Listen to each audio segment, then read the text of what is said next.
Welcome to the $0 to $5 million podcast. I'm Shawn Finder, and I'm with my host, Ollie Whitfield. This show is brought to you by Autoklose, a vanilla soft company. Ollie, why don't you, we're not introducing today's guest, but we are going to be talking about a very, very hot topic today. Well, maybe soon we'll be able to introduce it, but for now we can't. So you're a tech guy, and I assume, you're alive, you use the internet. You probably heard of ChatGPT, right? 100%. I think everybody has at this point. So lots of people have put in something like, write me an email to a CEO, stuff like that. And it churns out some kind of basic stuff. I'm interested in what you think about how this might be used in the future. And let's just try and cap it at how it is used today, like what it can currently do. Otherwise, it's just, never ending. But what do you think it could be useful for? Is it useful at all? I have a couple of uses in mind, but how can we, I say salespeople, people who sell, how can we use it, and what could be good? What could be good to use it for, and what might also be not worth doing? Because, like I said, I've even tried to say, write me an email to a CEO, and it was pretty bad, but it was surprising that it could do it so quickly. So even that is there's good and bad to that. So interesting you say it's bad. Personally, I've done a lot of research on it. I've been digging into it since the beginning, and I think it's great. I think it actually is producing great content. I think if you want to write a blog post and say, name the 5 top things in sales, and it will write it for you. So I think right now it is an amazing tool that salespeople can use, product marketers can use, marketing teams can use. But, and this is the but, I would say, take advantage of it now, because you will not be able to use it like you can today in the future. Interesting you say that. So I know they've already started to have a paid version. It's about $20, I think. I heard. Yep. Not really sure what the difference is between that and the free. Maybe it's a number of queries or iterations of it, or I don't know exactly, but I'm assuming something like that. Why do you say that? What do you think is going to change? I think just like everything in life, certain amazing things come to an end, and it's not going to be ever gone. But what's going to happen is, a lot of people in high school, they used to send their papers, their essays for other people to write their essays for them and give it to the teacher. What's going to happen with ChatGPT, and it's already starting at a guy in Stanford, is there's going to be companies that detect if that content is from ChatGPT. So what's going to happen? Google, Microsoft, all these people, if you try and publish something that's chat, it'll be penalized. If you start going on LinkedIn and publishing ChatGPT responses, they will suspend you. So what's going to happen is, for the first little bit, while all these companies are building all these anti-ChatGPT, and the new one that Google just came out with, Bard, I think it's called, you're going to be penalized for using it. So the way I would predict it is, for the short term, yes, you could take advantage of it, but the long term, because, for example, I can write my resume for me. I can basically ask them to do anything. You don't need people for it. But it's going to be penalized. And there's a guy I read last week out of Stanford that's built a tool that basically will detect if any content you produce is used from AI and automated. And I'm telling you, you will be seeing some slaps on the wrist by people, just like you did when you used to use, paid those companies to write your essay for you in school, and they found them out. It's the same thing. It's going to happen. But I would say within the next 6 months, you'll see the hype kind of come to an end. But now that's not to say, Ollie, there is not a use case. It's the same thing as, when, I like to sue, because I used to be in the CPG world, is when you build a bottle of shampoo and you do the private label, you have to change the brand name by a certain amount or you can be sued.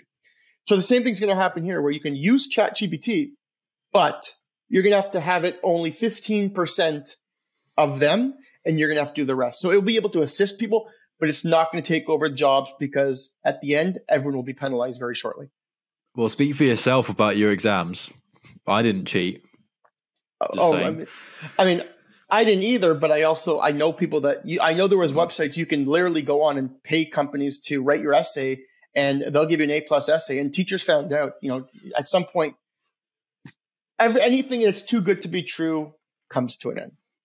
Yeah, and it was even on the local news station for me a couple of nights ago. They were saying, what was it? There was a teacher, and he had 4 papers to mark, and he got one of them right, being half of them were ChatGPT and half were not. He got one of them right, and he also missed one of them. So it's very, very hard to tell. And I think the more you iterate on it, the harder it is to tell that as well. But it'll be doable. So I'm thinking about it in a slightly different way. I'm not necessarily going to say to it, write me an email campaign so that I can send to this list of prospects. What I would be doing is, and this kind of avoids all of the like plagiaristic things about it, or you wouldn't want to just write it and it does a terrible job and everyone else writes the same email and then that's useless to you anyway. You wouldn't want to be in that situation. So I know I have my drawbacks as a salesperson. I have certain Achilles heels, like I forget to follow up. I don't plan my follow-up as well as I should, and that causes me to follow up less, and then I give up too soon. That's not a good thing. So I might say to it, hey, look, here is my cadence for a certain persona. Poke holes in this. And it will say something like, yeah, optimally you would have more follow-ups and all of your emails were of a negative tone. They were all FOMO. There was no selling the dream, for example. That type of thing, you're never going to send that, but it's going to poke holes in what you're doing. Or like you said, a resume. Here is my resume. Help me improve it so that I'm a more credible candidate for a director of marketing job, for example. That one, do what you like with that. Tell it anything you want. Provide it with your content and say, improve this. Tell me where it's bad. Tell me where this script for my video is not engaging enough. Tell me how to write a blog post that will make people read it to the very end. Insert those types of things. I think you can go a long way with that. And I don't know how maybe as time goes on, it will get better with that, because sometimes I've asked it a bunch of silly questions and it refuses to kind of have an opinion, as it says. It doesn't want to say, I think you should do this. It will kind of relay the data. And as it has more data, that'll become more and more possible. But I think that's the kind of meta way to use it, not write me a blog. Because 9 times out of 10, you read the blog, it's pretty shit. Just saying, it's not going to be great. Like it's staggering how quick it can do it and how like borderline acceptable it is within an instant. You don't have to pay anyone. It takes no time. That part is amazing. Take nothing away from that. But to put it on the website is another thing. You would have to edit it. You'd have to add to it. You'd have to use it as a sounding board. You'd have to start with it and then play with it and tweak it. So I don't think it's like 100% usable at like meta tactic level. It's, you know, it's nowhere near that in some things. It probably is for others. But that's the way I'm thinking about it. Yeah. So 2 things I want to say is one thing me and you always, when we talked about, we also joked about is watching 1 year today, Ollie, everyone's going to now be an author of a book and a new bestseller because they're going to have it write their books for them. Oh, dude, my YouTube is just like how I use ChatGPT to make 20K a month passive income, and I'm like, no, you're not. Like it launched last week. Everyone starting next week is going to be an influencer, as we're going to call them. But the one thing I see a use case, especially for a company like us, Autoklose, even VanillaSoft, is I think using the AI to detect reply types. So is it a positive reply type, a negative reply type? Also doing automated replies to that, meaning, if somebody says they're interested, it's almost like, here's an automated response that you can write to someone that's interested in your product. I'm against the whole writing blogs and this. Like, for example, if you want to think of your next, what SaaS should I start in 2023? And I'll give you a list of the SaaSes you should start as a business. It's cool. It makes your mind think, but I just think there's going to be specific use cases. It's an amazing tool, but they're going to crack down on people using that as content. I know LinkedIn is already looking at doing it, but I do think there's going to be the use case inside applications. I think we're looking. Full disclosure, we're looking at adding it into Autoklose right now, but we're looking at for specific reason to help people with reply types. Or here's your reply. Here's 3 different options for your reply. Choose one and put it into your email. That's a little bit different, but long term, I just think it's another tool that we're going to see. All these people are going to say, crack the code. Like you said, crack the code and you can make $100,000 a month doing this. And then they'll start standing on their Lamborghinis and doing their whole thing that we always see on LinkedIn. So the danger I see is sort of what you said there. It's even for let's say I send an email and I get a reply and I'm now considering my response to that. You could have 3 options just to pick your example. And you might say template number 2 that it suggested is the best one. Great. Click on that one. Then what you want is it's got to be customizable to a certain level. Otherwise, it is that plagiarism thing, like you said. It's got to be, say, 15% or less ChatGPT text alone. The rest you have to adapt. I think that's kind of a danger where it's just going to be click, click, click, done, done, done, low quality work getting done even quicker, even faster. We already kind of have that problem in sales. There's no shortage of emails being sent, is there? Yeah. So that is one thing I can see people using it slightly in a misguided way. And the only other sort of big plus side I see away from it in terms of not using it at all, if this becomes really, really widespread, it'll be a few years from now, I think. But the actual personalization, like bona fide, obvious human has written this type of emails that you get, you'll think, oh my God, like, wow, they looked at what we do. Wow. And that will become such a big moment. That won't be so now, even that is kind of rare. Like sometimes it depends on who you are as well, but that's not always the case in outreach. And even if they aren't just spamming it to everybody in the world, that's not that common. I think the more this becomes a big thing, that'll become even more of a wow moment when you receive that. And that's probably for people who sell really big deals, big enterprise deals, tens of thousands of dollars, hundreds of thousands.